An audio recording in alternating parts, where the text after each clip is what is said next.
It all started with the price of bread. In mid-December, thousands of protesters took to the streets in several Sudanese cities, voicing their anger over the cost of living.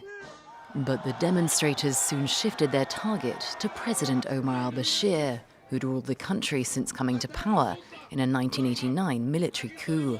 During that time, the economy stagnated and the country saw a devastating war that resulted in independence for South Sudan.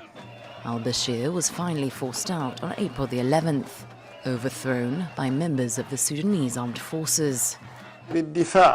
I, the Defence Minister and head of the Security Committee, announce the uprooting of this regime and am arresting its head.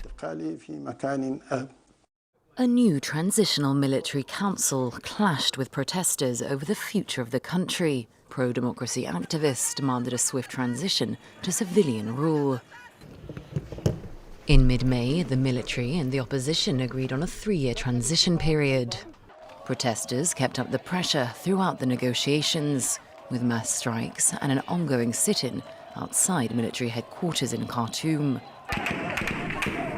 In early June, security forces opened fire as they cleared the camp. An official investigation found that 87 were killed, but opposition medics said it was 127.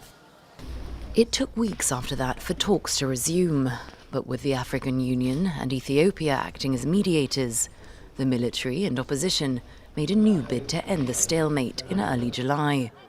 They reached a formal power-sharing deal on July 17th, and on the 4th of August, signed a constitutional declaration. They've now formed a transitional government with an 11-member sovereign council that includes 5 military leaders. Meanwhile, the deposed president, Omar al-Bashir, has appeared in court in Sudan on corruption charges. Wanted by the International Criminal Court over alleged war crimes in Darfur, his fate remains uncertain.